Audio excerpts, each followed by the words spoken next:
Hello, everyone. Hello. Great. Actually, I will just hold this. I have a couple just opening remarks, and as some additional people come in, and if everyone kind of wants, who's kind of seated, if you want to, and you feel comfortable to come a little more forward, I think one of our goals is that this really be able to be an intimate conversation, because we're certainly going to cover experiences and issues that are very close to many of us, and of course many of you, since you selected to join us for this time. So, welcome to Breaking the Silence. My name is Aaron Dworkin. I'm a poet journalist, a former dean, current professor of arts leadership and entrepreneurship at the School of Music, Theater, and Dance at the University of Michigan, founder of Sphinx, and host of my weekly show, Arts Engines. And I'll be serving both kind of in this moderator capacity, but also as a panelist for what I hope will be an informing and engaging session for everyone. Today, we are going to strive to explore the powerful intersections between the arts and mental health. This session will delve into the experiences and impact that mental health has had on practicing artists, as well as practical ideas and solutions for all of us to improve our mental health as we travel on our respective journeys in creativity. We have some amazing, extraordinary panelists who are going to engage and who we are going to learn from and dialogue with during this time. Lisa Beckley-Roberts, Armando Castellano, and Jason Phillips. And so I'm so excited to engage in this. Instead of doing introductions for everyone, we're each going to kind of open and share a little of our story with you, and in that, each panelist will also share, as I kind of just did, just a brief introduction of kind of our roles that we each have. So, to get us started, I'm going to kind of share a few of my experiences, and then from there, ask each of our panelists to take about 8 minutes or so to share some of their experiences that they've had. So, I've lived a life in diversity, even though somehow that seems to have become a controversial word. So I often feel like I'm a bit just living a controversial life. I was born on, of all days, 9/11. I was immediately given up for adoption, adopted by a white Jewish couple who already had a birth son, my older brother. They are scientists, they're behavioral scientists, neuroscientists. He ended up in science. He's a biogeneticist and cellular biologist at Columbia. Fast forward 31 years, I was reunited with my birth parents, my birth father, who's Black Jehovah's Witness, my birth mother, who's white Irish Catholic, and who 3 years after giving me up for adoption, ended up getting back together and marrying and having another child, my full sister, who they did raise.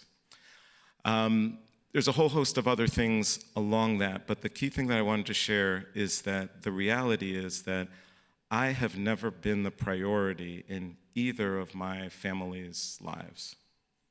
My birth parents, obviously, they didn't raise me. I didn't meet them until I was 31 years old. So, of course, my sister's relationship with them is much different and much closer. And also, although people, and for some adoptees, this experience is different, but for me, I was never as close with my adopted parents as my brother was. And there were many issues, racial and otherwise, that were involved in that, and that led me to begin to run away and or get kicked out, and so I really didn't live at home beginning at the age of 13. So all of that, fast forward to June 12th, 2001. It's about 3 years into founding Sphinx, of course worried whether Sphinx will exist kind of, the next month, and I ended up in psych ER. At the University of Michigan. And it was the result of significant untreated mental health issues.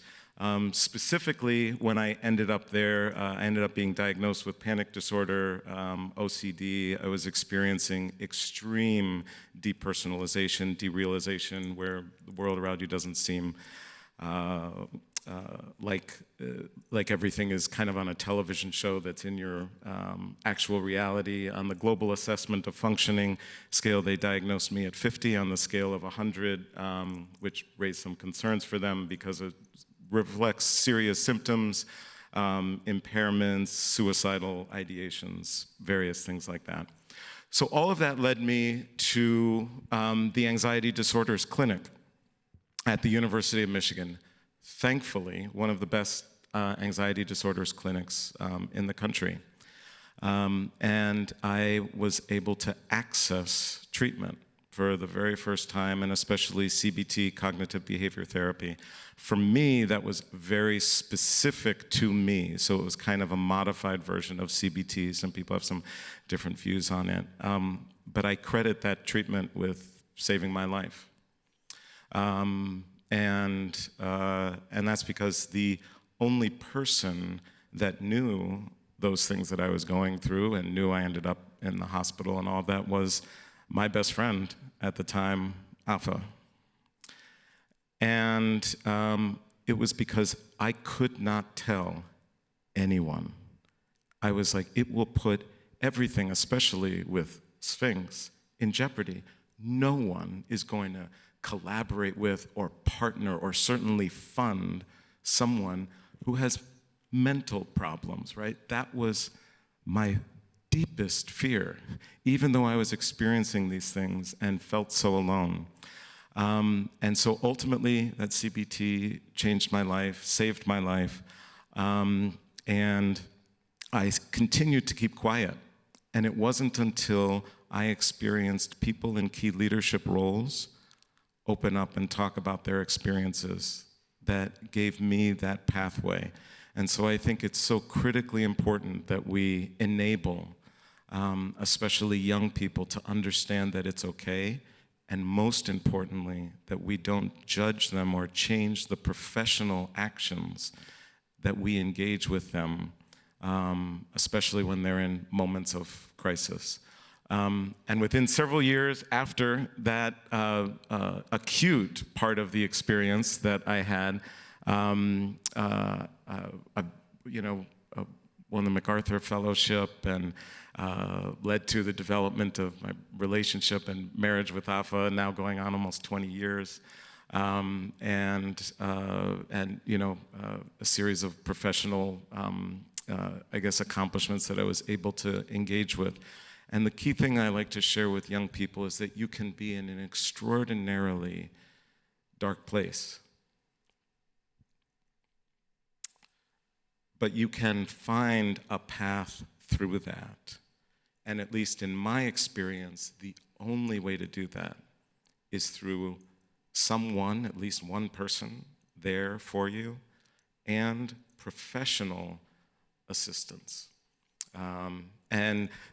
So with that, I just wanted to share, because we're all connected to the arts and creativity. What I was just sharing was kind of chronological. It was data points of things that occurred in my life. But I spent a lot of time as a poet journalist and trying to capture experiences in words. And so I just wanted to share an excerpt from this poem that I wrote about my mental health experiences. It's about a minute and a half excerpt from it, and then I'll wrap up. And it's entitled Solitary War.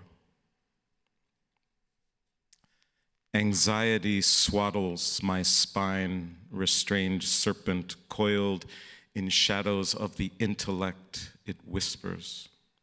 Haunting the corners of perception, a predatory place embedded within the sight of traffic lights and the hot dog stand. In the stillness under stars, stability teeters on the edge of an abyss. Reason descends into the labyrinth as hours stretch into dread and confusion. Sanity fractures under the weight of the new, shattering like glass, each reflection a distinct face, a different suspicion, a divergent life unlived. The world spins off axis, lost to despair and dissimilarity in the sterile light of the psychiatric ER. Time drips slowly. Each second a reminder of the distance between now and peace, between fear and the fragile hope of recovery. Here, the universe reduced to a series of questions from doctors whose protocols protect them from my pain and pursuit of understanding. Past the pills, echoes of apprehension remain, haunting my identity in the contours of a mind ajar, once touched by this darkness and the unseen scars of my solitary war.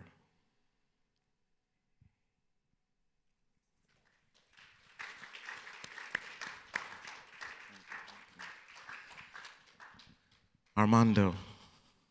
Thank you, Aaron. Yeah, and thank you for bringing this topic to this conference and your vulnerability and sharing your own story. And I think when we as leaders can be vulnerable in that way and also lead with our vulnerability and our story, that others can see themselves in what's happened to us beyond our front-facing leadership roles. I think it's a great idea. My own mental health journey. First, I want to just acknowledge the privilege of access to mental health care. Okay, and then my journey is full of privilege in terms of accessibility and the inequities within the mental health field and health in general in the U.S. and being resourced to be able to have professional services and I don't know if we're going to have an equity conversation here, but I know that when I'm talking about it, I want to acknowledge that I'm coming from a place of being resourced and in the help I'm getting, and just have that be kind of a filter for what I'm going to say. A lot of my mental health challenges, I think, stemmed from a lot of my family of origin and growing up and how I was brought up and my intersections with my family of origin. And those issues bleeding into other relationships as an adult. Issues around anger, issues around resentment, and of course, under the anger, the fear and the hurt and the sadness that I was feeling. But stemming from what happened to me as a child and growing up. I sought, as an adult, help to overcome anger and resentment and how that was affecting my relationship with my family, my wife and my adult sons, my colleagues, and my professional life. It was having an impact there through therapy. So I still go to therapy. I go to weekly therapy. I've been going for many years. Group therapy, I go with my wife sometimes, and I get a lot out of it. I've even sought things, specific therapies, EMDR, internal family systems. These are specific therapy treatments that help deal with issues around family of origin and anger and resentment. And I'm sharing all that because what I learned in doing all those therapies and learning about myself, I found that when I'm more centered physically, spiritually, emotionally, when I'm taking care of myself and I have my side of the street dealt with in all those realms as a leader, I can much, much better be there for the communities I care about. I can be a much better parent, partner, but also like all the students that look up to me, or my colleagues that I'm leading, or the organization I'm leading, and the staff. When I am centered and have my side of the street together, then I can much more easily be there for them, and acknowledging what I need to work on myself, and continually do that. And it's just, I feel like it's been like a power of mine to be able to acknowledge that I actually need to be there for myself first. and deal with those parts, physical, spiritual, emotional, of me. The Quinteto Latino, the organization that I lead, has a number of different programming areas, and I thought I'd talk about 3 and how my mental health journey intersects with what's happening artistically and programmatically within the organization. You know, I play in the ensemble. There's 5 musicians, or a professional woodwind quintet. I play the French horn, and I'm the founder and the artistic director. And what happens, you know, if you played in a chamber ensemble, there's a lot of communication happening, right? It's hard to stay together. It's hard to stay together. And how within there, my leadership, like learning how to be a good listener, learning how to be open-hearted when my colleagues are giving me feedback or telling me things, how to acknowledge when they're telling me things I need to improve on, listen to them say that with an open heart and not be ego-driven in those moments, and try to move quickly to improve the things that they're telling me about myself. That's hard to do as a leader, I have found. And it's really helped me when being centered and engaged with my own issues around that stem from my childhood, and dealing with those, I can much better engage with my colleagues within the chamber ensemble. And being a good model of behavior around communication, again, around open-heartedness or problem solving, modeling that for the whole ensemble, and facilitating conversations within them. And I think it's one of the reasons, in my head, I've never really said it, but I think it's one of the reasons we've stayed together, because 4 of us are original members. We've been together for 2 decades, 20 years, and playing Latino composers exclusively, being BIPOC majority ensemble, professional ensemble. All these things are a bit unicorn within the field. And I think part of it is just that we've been able to stay together and as the leader, having my side of the street, taking care of my side of the street first, and focusing on my health so I can be there for them. Another area that I think it has an impact in is the teaching artistry that I do within the field.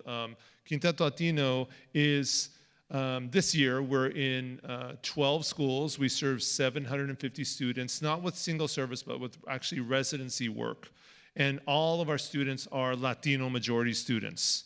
So, and it's me as teaching artist. I also have our teaching artist fellows, which are 4 students from the San Francisco Conservatory of Music, who are all Latinos as well. They're here in the ensemble, you guys. How's it going? Say hi to them, please. All right. Latino teaching art. I like to say they are the only wind group in the US that only plays Latino composers that is all Latino. And it's very unusual to see. I'm so glad that they work for Quinteto Latino. They're employees. And what I do in that teaching artist work, again, they're Latino majority schools, BIPOC focused, is it's centering the students' well-being and the students focusing on who they are as people and their self-worth. And all the projects that they do are based on the kids' values and the kids' well-being and what the kids care about and their own passions, not mine, not my artistry, theirs. And that their voices are, they actually create compositions that the fellows perform. But the compositions are about things that the kids care about and bring voice to their values. They bring voice to their stories. That does the pieces do.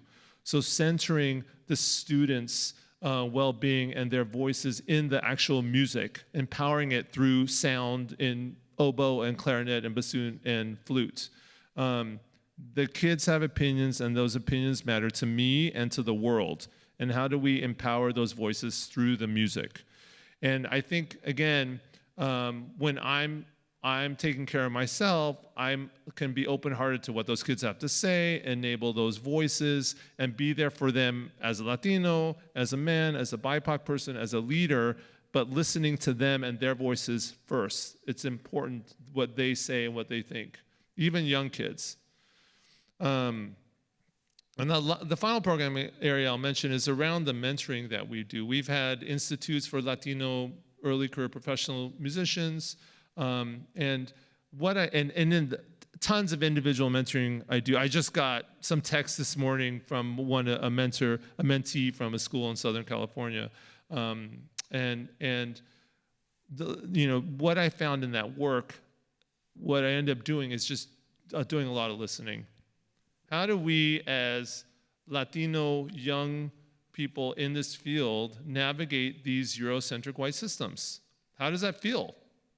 I mean, they can ask me for it. I'm giving them advice, but principally I'm asking, how does what just happened to you make you feel? And listening to what those emotions are, acknowledging that they exist.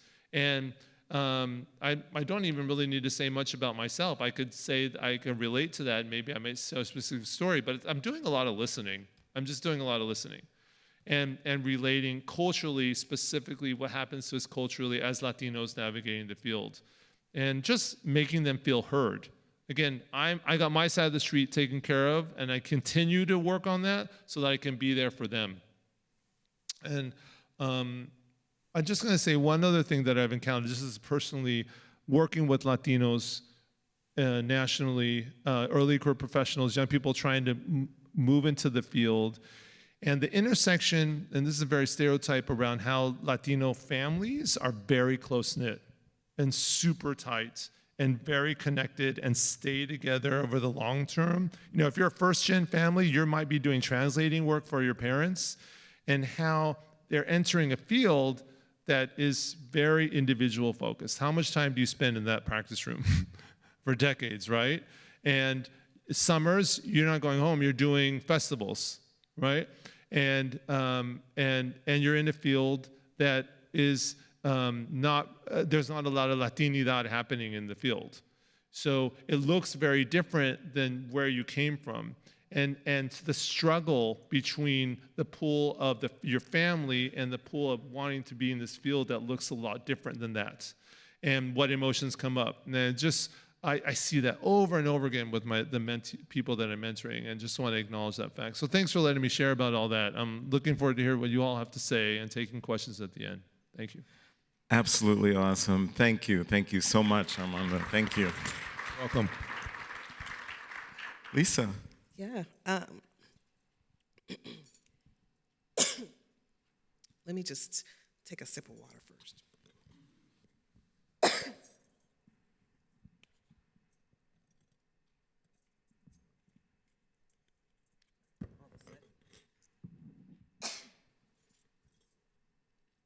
All right. Hi. Hey, I'm from the South, so I really appreciate the Amen Corner, the interactive. So good afternoon. While I get my throat together here. My name is Lisa Beckley-Roberts, and I'm not choked up, so I'm sorry. Where do I start? Let me tell you a little bit about just me, my story. I am from a small town in Mississippi called Holly Springs. And when I was about 3 years old, I heard a harpist at this event, and I fell in love with her. I fell in love with the music. It was the most beautiful sound. It was a beautiful woman. She had on a beautiful dress. She was playing this beautiful instrument. And so I became fascinated with the harp. Now, how many of you have heard of Holly Springs, Mississippi? Oh, wow. That's pretty amazing. It's a one-horse town. We got a couple of stoplights, but it was not the norm for someone from Holly Springs to be interested in playing the harp. So I pursued harp,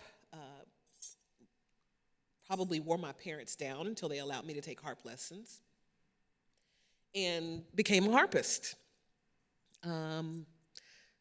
So the first thing I'll say about that is being in a primarily Black town as a Black girl and wanting to play classical harp music very quickly isolated me in a couple of ways. And so I had to learn how to be bicultural and how to function in situations as a harpist where I was the only person who looked like me, who talked like me, and to be able to function in that environment.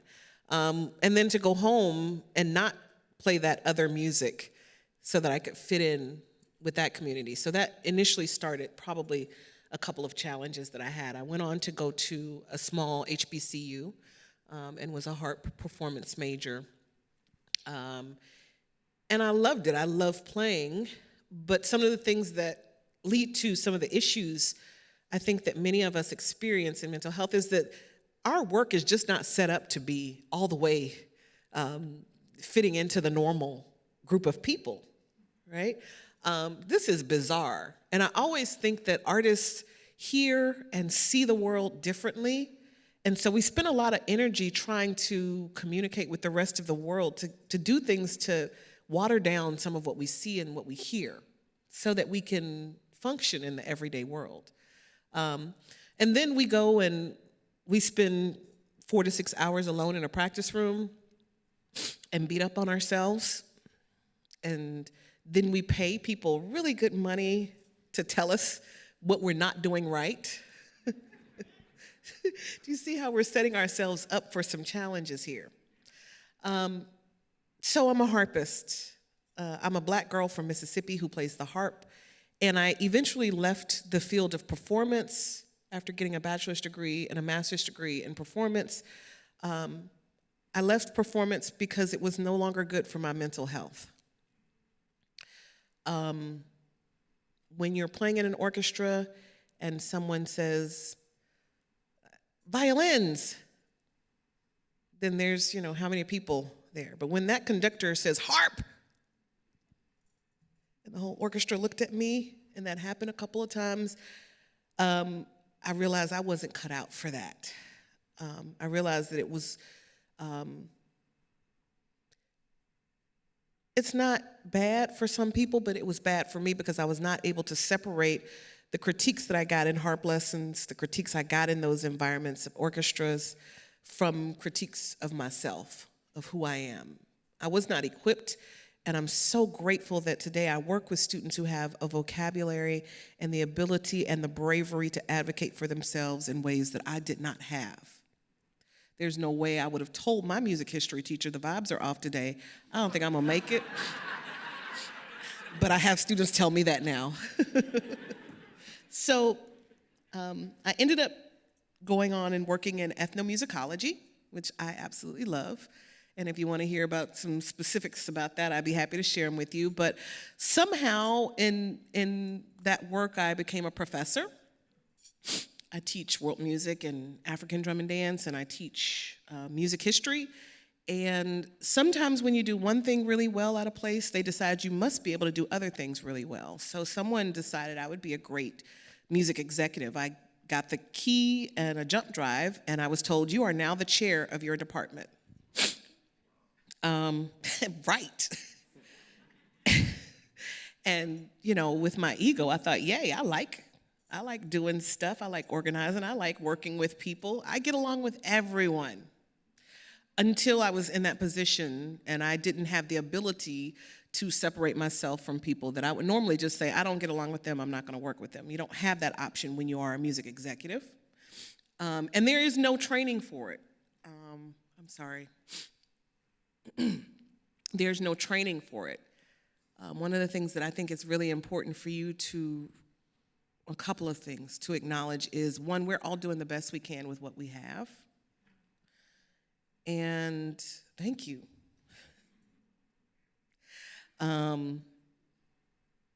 Nobody told me how to be a teacher or a music executive. And certainly nobody told me that in order to do that job well, I had to take a lot of time to learn how to listen and to support people who were having mental health challenges, emotional health challenges. So that brings us to where we are today. Hope I didn't take too long to get there. But I spend a lot of time in my office counseling people. I spend a lot of time in private lessons doing that. And again, if you are a musician, I'm assuming that you're here, you're probably a musician, you're probably an artist. How much time was dedicated in your education to learning how to teach? To learning how to support people. But what we did get was the critique of how you play in tune, how you articulate that phrase, how you, for me as a harpist, how you change that string, how you change that pedal, how you do this fingering, how you do this particular thing. And so it's important for us to think about the pressures that we are experiencing, the pressures that our students are experiencing, and how we support them through those pressures. So I mentioned a couple of things, and I probably have gone down the rabbit hole pretty far, but let's just talk a little bit about some of the issues that I encounter in the academic environment, that I encountered also as a performer. Performance anxiety is real. We spend months and months learning how to play one measure, and we get one shot at it. And there are not many other, areas of the world where that's it. And so we're dealing with very real performance anxiety. We have extended amounts of time of isolation. And if you're a social butterfly like me, you enjoy being around people, you're rewarded for how much more you isolate yourself, right? My teacher would tell me all the time, when I was in school, I spent 6 hours in the practice room. That's healthy, right? And then the pressure becomes, I have to do 6.5 to 7 hours or I'm not a real musician. All right, so these are all real experiences that are leading to the need for mental and emotional support, perfectionism, and self-criticism, and imposter syndrome. Because I'm a Black girl from Mississippi and I played the harp, I did not realize I was the only woman in the room because I was so focused on the fact I was the only Black person in the room for years. And then I go to an HBCU. That's no longer the other. Wait a second. Okay, I have 40 faculty and only 2 outside of myself are also tenured or tenure track. I am one of the youngest, certainly one of the newest. The imposter syndrome is real. And in the same way that I wanted to perform perfectly on harp, I wanted to perform perfectly in that role. So all of this is a part of what we are experiencing. I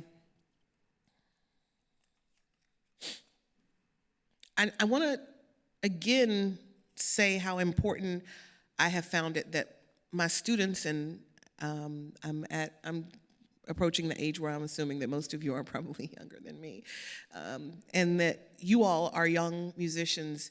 I want to just say how impressed I am with your ability to advocate for yourself and to encourage you to continue to do that. And I want you to seek out not only culturally responsive counseling, but also to think about how people who understand what it is you do can help you in a different way. Some of the best support that my students have had has been from faculty who took their own experiences as former students and thought about the ways that there were certain instructions or experiences that were supportive of them.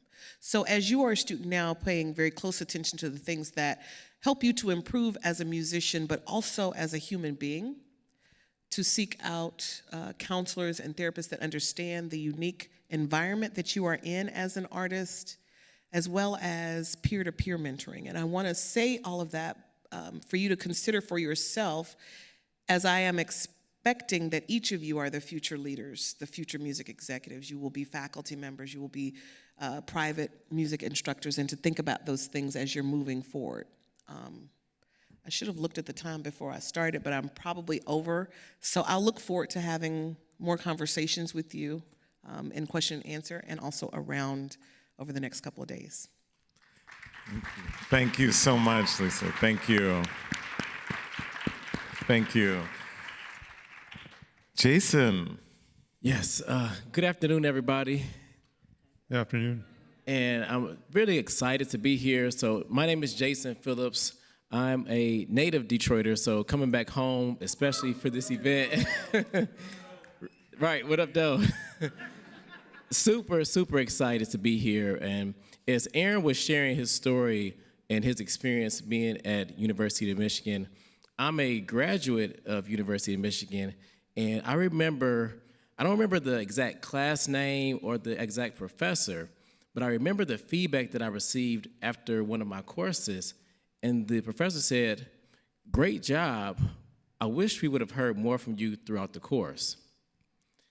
And that was because I was the only Black person in that class, also one of the only males in the class, and in the program in general. I just always didn't feel comfortable living and speaking from my experiences. There was a lot of pressure on, am I going to say the right thing?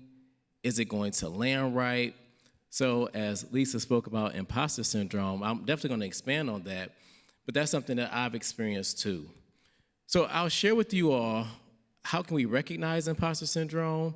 What are some of the root causes? And then we'll wrap up with some takeaways on what do we do about it.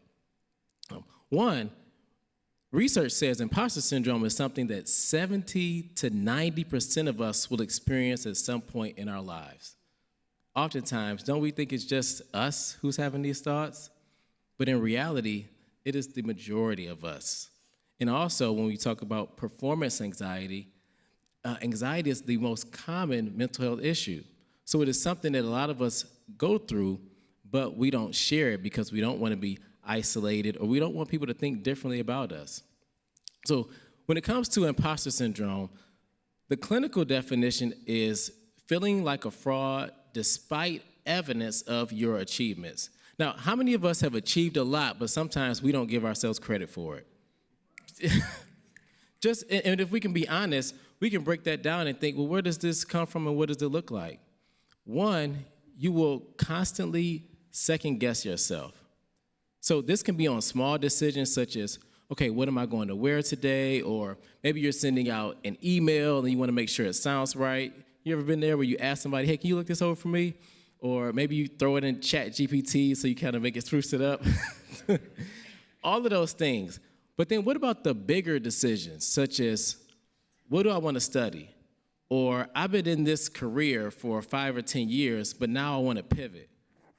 But am I ready? What will people think if I do switch? Are they going to judge me? So that's one. There's, we question ourselves, we second guess ourselves, but then we don't give ourselves credit for our own accomplishments. Often when I'm working with individuals, I'll ask them to list out 5 things that you want to improve on and 5 things that you're really proud of. Where do you think most of us struggle? The things we're proud of. It's almost like I've asked them the most hardest question ever when it comes to listing out 5 things. So we're really bad at downplaying our accomplishments. Thirdly, we will feel like we're going to be exposed. What if people find out that I'm not who I really am? Or what if they found out I got here because of luck or some just by chance? But in essence, what we're saying is, what if they find out that I'm human? But we don't think about it like that. And then fourth, you may experience feelings of fear or anxiety, and you're not sure exactly where it's coming from. So you'll find yourself maybe staying up late, you can't sleep, or the quality of sleep that you do get is subpar. And out of nowhere, you may find yourself being more irritable or annoyed, which in turn causes you to isolate. So now that we looked at some of the signs and symptoms of imposter syndrome, I want to talk about, where does it come from? Where does this stem from? Oftentimes, it's past trauma. And this can be on different scales. So maybe you grew up in a household where, your parent was a single parent and they didn't have all of the time for you because they were working a lot, so you felt neglected. You felt like you had to be the best and stand out. You had to get straight A's or even more just so that you could feel love.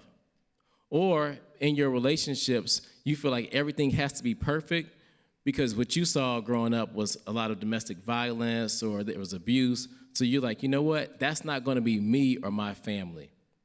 There's all of these ways that past trauma causes us to want to perform more and to really kind of think that success is going to be able to heal our trauma, which causes us to want to do more, and then ultimately it can lead to burnout and exhaustion. So now that we've talked about some of the signs of imposter syndrome and where it may be stemming from, I want to get into what do we do about it? One, we have to be able to acknowledge it and name it. Often when we go to the doctor, what are we looking for? It's something that starts with a D. A diagnosis, that's right. And it's not always because we want that doctor to prescribe us a bunch of medication or a treatment plan. We want the diagnosis so we can go home and Google it and find out how we can fix it ourselves. Right? I'm just being honest. But in essence, if we don't know what we're dealing with, then we can be working on the wrong thing. So that's why it's so important for us to be able to acknowledge it and then name it. Secondly, we want to limit our comparisons. And that's hard to do because as human beings, we naturally do compare ourselves. That's just how the brain works. But when you think about it like this, sometimes we don't really know what someone else is going through. As Aaron was sharing his story, he said there was only one person in his life that he trusted and loved who really knew the totality of his issues. But we'll look at somebody and think, oh, wow, I wish I had it like they do, or how come I'm not as far along as they are? But as my brother said to me, would you want to put down all of your problems just to pick up theirs? And we have to think about that when it comes to comparing ourselves to somebody else. And then lastly, set realistic goals. And the reason I say set realistic goals is because we want to make sure that we don't set our goals too high and we don't reach them. I was once working with somebody and they were working on their fitness journey. So they said, you know, it's a new year, new me, I'm going to be in the gym 5 days a week. And I know, right? It's challenging. It is. It sounds good though. When you set that goal, doesn't it sound really good? It sounds amazing. And fast forward a few months went by and he said, man, Jason, I'm so glad you really forced me to think about setting a goal of 3 days because I started traveling and doing all these things, and I wasn't able to make 5, but often I could make 3 or 4. And I know if I would have kept that goal at 5, I would have felt like such a failure, even though I went to the gym 3 or 4 times. So sometimes we set it to be so lofty that it kind of, we reinforce us not being able to make it because it's just too big. But also, we have to set the goal high enough. Because if we don't set it high enough, then we don't push ourselves to stretch, and then innately we'll feel stuck. Now, I want to leave you all with another resource. If you all can pull up the slide, if you scan that code, it'll ask you for feedback, but it'll also give you a chance to download my free confidence guide, which gives you another 5 practical tips so that you can take care of your own mental health and wellness.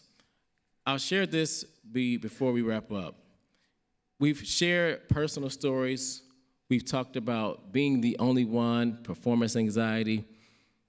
Know that, one, you're not alone, and as leaders of ourselves, our family, and those we work with, it's important for us to remember, I want you to take care of you for me, and I'll take care of me for you. Thank you all. Thank you.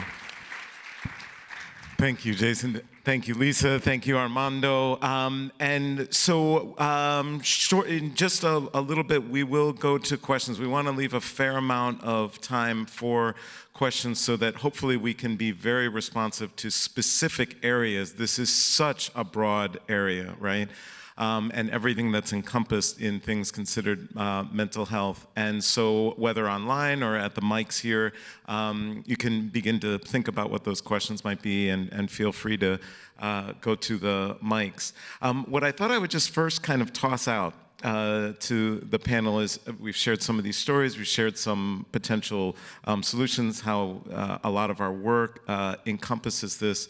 If there's someone in the audience or online who is experiencing some of these issues, and it's like, what is step one? Like, okay, but my issues aren't exactly what I heard. I'm feeling this.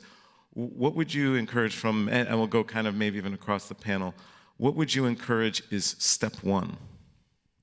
First, I would ask yourself, and this would be being vulnerable with your thoughts and your emotions, is what I'm doing working? Because we can be on the fence for quite a while to actually reach out and get help. So that would be the first step. Before you look for a therapist, a mentor, a coach, be truly honest with yourself. Is what I'm doing working? And would I be okay if I'm in the same situation 1 year, 2 years, 5 years from now? That's great. I think Lisa. that's phenomenal. I'd also say to identify, you mentioned the one person that you were able to share that with. It's really important that we identify people in different roles. If you're in an academic setting, we all recognize the person, the faculty member who is going to be really supportive and the one that's going to tell you, toughen up, keep it moving.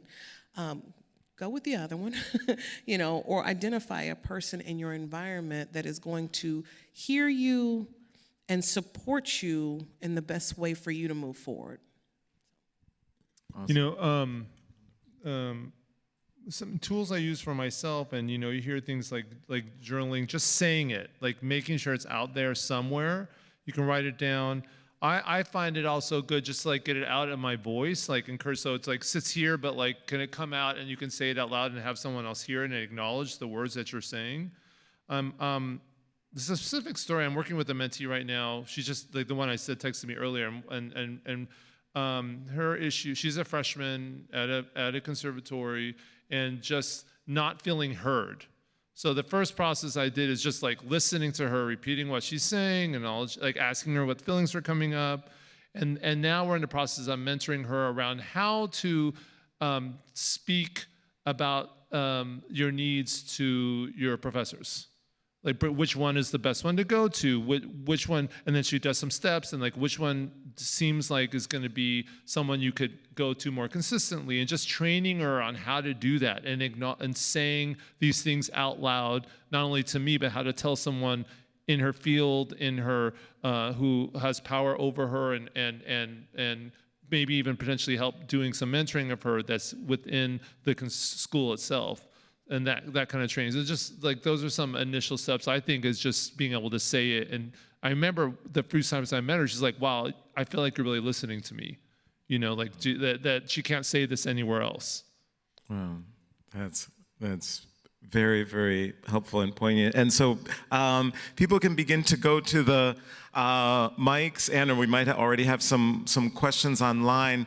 Right before we get that, one thing also just occurred. I wanted to ask you, Lisa, in particular, but again, anyone from the panel can, which is that for anyone who might be out in the audience who's okay, you've shared these, and and certainly there's the idea of stigma and all of this, but they're feel like I'm in an environment where if it becomes public that I'm having any of these struggles, I will suffer some kind of negative consequence. Any advice or suggestion for someone who is feeling that way? I think one of the things it relates directly to your previous question is to first acknowledge the reality, acknowledge where you are. A lot of times we talk ourselves out of getting the help that we need, or even, it's not that serious, I just need to get back on the grind. And you need to listen to that voice. I always say my gut and my mom never lied to me, right? Go with your gut on that. And I think that we are living in a space and in a time when those concerns about being in danger are real. Again, I think it's really important that you identify, first, you acknowledge that gut feeling, and then also identify the people that you can depend on to advocate for you. And that's not everyone who says that's who they are sometimes. Again, lean into what your experience has been and what your gut tells you about the people that are safe. Find a safe space, a safe person, and also give yourself the space and the credit that you know what you know. Thank you, Lisa. We'll start over here with a question from online. This comes from Christy, NYO, Canada. Any tips for overcoming the challenge of getting young people to take time away from their immediate artistic practice to engage in mental health care? Great question. Is there a panelist who'd like to take that on? Jason? Looking at Armando. Oh, Armando. I was just gonna. What comes to mind is like, you know, when I do. Quinteto Latino has a lot of community partnerships. We partner like a lot of nonprofits that are Latino led and Latino serving, and these schools that are Latino majority, often with Latino administrators. And the approach is to it's a collaborative approach that. Often because we play Western classical instruments, you know, I dress okay, I'm tall, I'm a man, I'm bilingual, that I often have power in those rooms. And how do I step down from my power and learn how to be a better listener, even as a classical musician? Listening, and how can I solve problems, and no, not solve problems necessarily, but just enable voices through my French horn playing. And so my point is that and the curriculum that I do in teaching is an evolving curriculum. So I come with ideas, but it's related to what is happening to the kid that day, what is happening at school that day, what's in the community that day. And I have ideas, and I incorporate and can the reality of their lives. So how do we incorporate the reality of their lives into that day's curriculum? You know, whether I'm teaching a sixth grade classroom residency or doing a workshop for young brass students, I'm really acknowledging what's happening to them that day and how they're feeling that day, and doing a practice around that instead of just jumping into the buzzing of the mouthpiece. You know, taking an inventory of that and incorporating that into the lesson. It's possible if you center it. Right. Thank you so much. I'll quickly add that I think sometimes, you know, right now we live in a society where we want things now really fast. So when it comes to prioritizing our mental health and wellness, we don't always see the long-term benefit of being able to do that and what it will help you with. So for those who are younger, you're making a really, really, really big investment in yourself so that you have more options and opportunities in the future. So if that person is thinking right now, things may not be as bad, so they feel like they still have time or have options. So I would say prioritize yourself so that it helps you just much more long run. Great, thank you. And now we've got a number of questions. Okay, so we'll try and get through as many as we can. Yep, we'll start. We'll continue here and then go back here. Hi, my name is Omari. I'm visiting from Pittsburgh with my cohort of Black teaching artists in residency. Anyway, I saw a question online about kind of addressing our mental health as young up-and-coming artists, while also being a starving artist. And for me, it's kind of developed this very difficult relationship with social media and just internet engagement. Like, I recognize the need to be a part of that. There's a whole market of students wanting to learn. But I also just get so overwhelmed with all the people pulling at my attention, trying to influence what I feel is important. And I was just wondering how you all navigate that and how it's maybe affected your pedagogy for. Thank you so much for that question, Amari. And I'll share a quick response and then see if there's another panelist. As it relates specifically to social media, I very intentionally choose to project out through social media, but I do not take social media in. And so, sorry, but if you see people, you probably notice I don't like or do, people's posts and things like that. And that's because I just go on social media and project out what I'm doing. It's utterly, completely self-oriented, but I view it as a marketing tool. I view it as a tool through which to share information in a more effective way, in the same way I would send out emails. So that enables me to, thankfully, not go down, the rabbit hole. And not to say that I'm not perfect, and the technology is so great that sometimes it will just capture something, and then it's like half an hour later, and I'm like, oh my God, what happened? And I have to get back to my routine of only project, don't read, So that's at least something I do. I don't know if anyone. Yeah, I think that's phenomenal. I severely limit the amount of time that I allow myself to do that. I have designated times. And just like, that's not unfamiliar to you as a musician. In college, I had my day planned down to the minute, and here's the bathroom break, here's where it's the same now. It's a matter of managing your time and managing your energy. Great, awesome. Yes, please. Hi, everyone. Thank you so much for this panel. My name is Hannah Lozon. I'm with the Detroit Symphony Orchestra Office of Human Resources. I'm curious for you all, when you think about organizations and HR professionals, what are some things that we should be doing to support our employees, whether they be creatives or staff, within organizations from an HR perspective? Great question.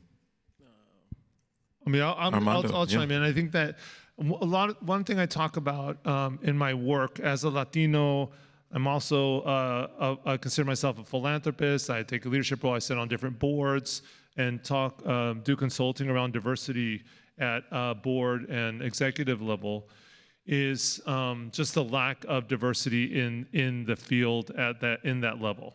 So, and when boards and executive teams are diverse, it's really easy for HR to retain diverse folks. Okay, when the board leadership is reflecting the communities that we want to serve, and the administrative leaders are reflecting the communities, our staff, it's the trickle down cultural learning is really clear, and that's just one tool. I know you mentioned a bunch of different constituents. You're not going to have students on your board. But my point is that just that theory of diversity and retention and bringing in diverse folks into your organization, I think starts at the top, and not in the programming staff level. It happens in the programming staff level when the top is diverse, and that's why Quinteto Latino partners almost exclusively with Latino-led and founded and serving institutions. It's possible in California. There's a lot of us. And it's just like the values align. It's super easy. It's very easy to do when we're all have the same core values. Great. Yeah, Jason. and I'll quickly add that I would say having more lunch and learn opportunities and more ERG groups, things that bring people together like these events, because when we heal in community, it helps us be more open to being vulnerable. And now you are kind of overtly breaking the stigma. So doing things in a group setting is really good and powerful. Awesome. And I'd also say partnerships. There's organizations. I'm on the board of Project Healthy Minds, a national mental health nonprofit, and we provide those services to HR to HR departments of large corporations, et cetera, so that they have additional tools that they may not have in-house. So, and there's a number of organizations and businesses that do that, so partnerships as well, for sure. Great. Yes?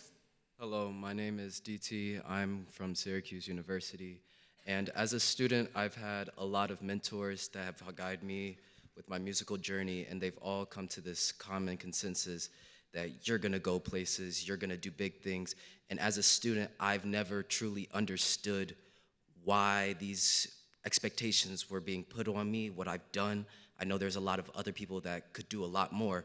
And I was wondering, as a student who doesn't understand the mindset of their own mentors and the ways that they think and see me, how am I supposed to go about trying to meet their expectations that I don't understand?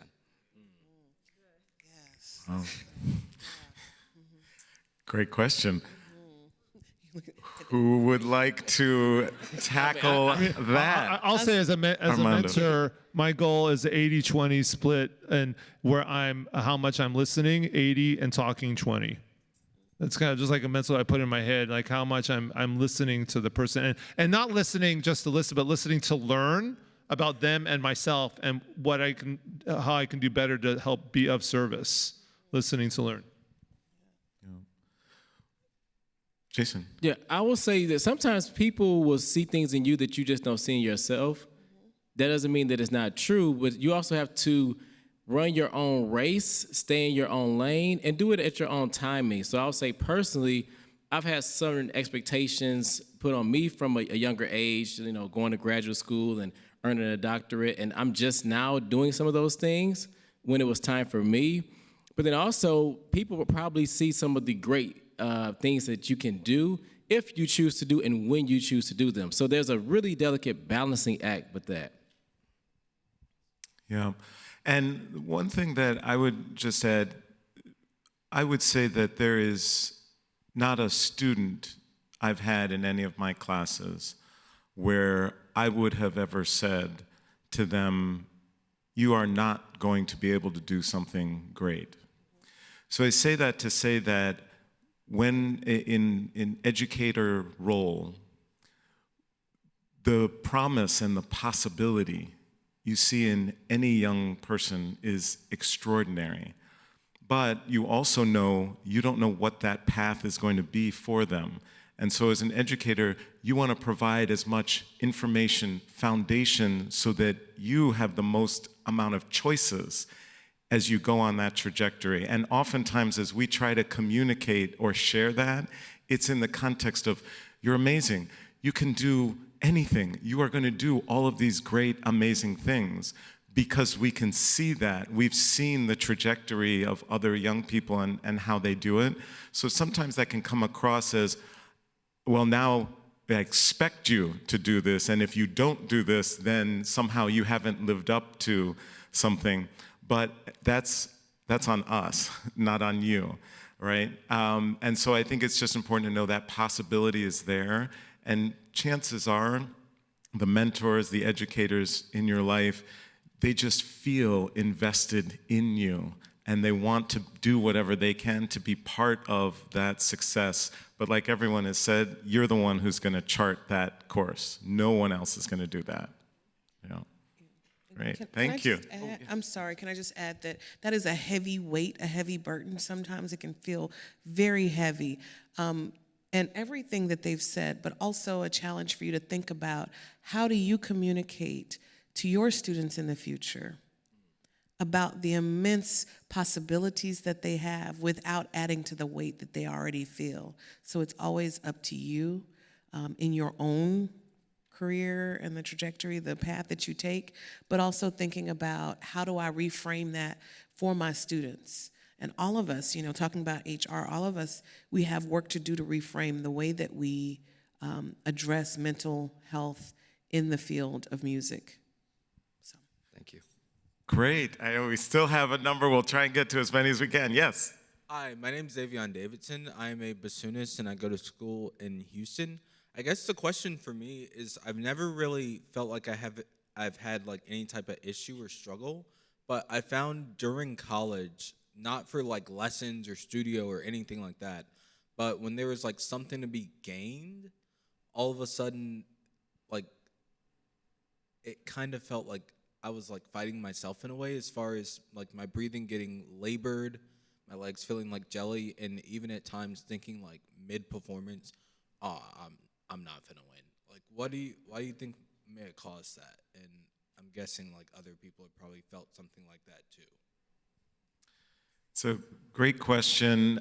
Just a quick thing comes up because this just arose yesterday, but I think for many of us, the more invested, the more passionate we are about something, the more susceptible we are to either the sense of or the fear of failure associated with it, because we care more. Somehow we've put that there's more on the line. To me, one of the biggest things, and I deal with this a lot in teaching entrepreneurship, is failure, because you won't be a successful entrepreneur if you don't become, if not comfortable, able to work through failure.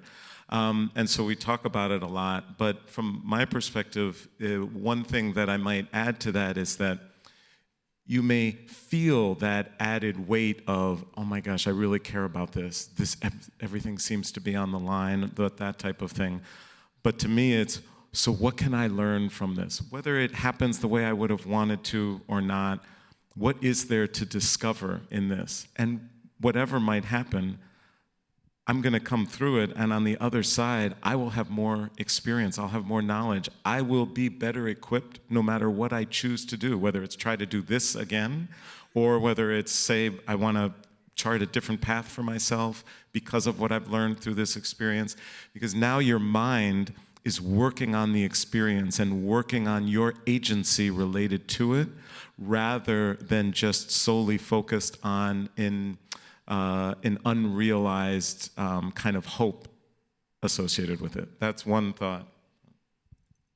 Yeah, I would say it sounds like you're a pretty cool, laid-back guy until like the lights come on. You're like, oh crap, like everything's hit me. So, I would say to lean into the feelings beforehand. And it's okay that if you are feeling some anxiety or some pressure, but let's lean into it so it doesn't just all hit you in the moment and the lights are on you, but you become more comfortable just emoting in general, and you may end up with different experiences overall. And unfortunately, I think we'll probably only have time for 2 more questions, so we'll take a question here and then one last one here. So sorry, but yes. Okay, good afternoon, everyone. My name is Ariana Swindell. I am a music student at Spelman College in Atlanta. I'm very grateful to be here. Thank you guys so much for sharing. This is a very needed conversation. My question is specifically for you, Aaron. I often find that once I share a story for the first time, it gets easier and easier as I continue to share. So you shared your very personal, very intimate story of your mental health journey. And I was wondering what was the process like the very first time you shared that, and where did you get the courage to continue doing so? Great question. So the initial courage came from leaders, people who were in particular roles who spoke about their mental health experiences. And my initial reaction was, why did they do that? Oh my gosh, they're like, whoa, they're risking whatever, right? I was a perpetrator of the stigma in my own mind, thinking, oh, they're gonna pay a price. And 2 things happened. One, when they didn't, but 2, when I could see that clearly it was empowering to them, that was a big motivator. And so ultimately, that started with writing and being able to share my story in writing form, and that led to my memoir. But oddly enough with that, it's very separated. You write something, and unlike performing, right, on the violin where it's immediate and I'm in that experience with someone, I write, and then, however many people are reading it, but I don't necessarily have to face the reception or potential indictments or judgment from the reading of it. And then from there, I began to actually have direct conversations, initially with friends and colleagues, and then more publicly, I began to incorporate sharing in my public presentations or speeches that I would do. And the last thing I would say is that at every moment that I have done that, I have never, ever, ever experienced a moment of regret of sharing about my mental health experiences, ever. On the contrary, it has only been empowering and connecting. And what I would often find is when I'd go and speak about diversity in the arts and things like that, functional industry things and data or various things like that, educational programs, in sharing my personal story, oftentimes the majority of people afterwards would come up because they wanted to talk about a shared mental health experience, a shared experience relating to identity, to isolation, to being adopted, or abuse issues or things like that. So all of that I found empowering. So I always encourage people that I think they should do it in the ways that will feel most comfortable for them, but I have found it to be very empowering. Thank you very much for your question. Aaron, can I offer one Yeah. that just is very fast, that that came into mind when you asked your question, in terms of sharing difficult emotions that are happening, or things that other people are causing me to have these emotions, that when I share it in a place that I feel heard, then for me, the emotional, the difficult emotion I'm dealing with dissipates when I share it. And then, and that dissipation is helpful, and then I do it again somewhere else. And probably more will come out, and I'll find more of the story the second time, and it dissipates further. And you know, after sharing it a number of times, it could be in a day or over several days, or just with people I trust, with different people, each time I'm sharing, it dissipates more. My own emotional struggle at that time. And just as a formula, I find, so once I've shared it 3, 4, 5 times, it's much less a hold on me, and it's more out there for other people that can listen and hear, and they're kind of share the toll. Absolutely. Yes. Hi, my name is Carlos Clark. I'm a bassoon fellow at the Pittsburgh Symphony Orchestra.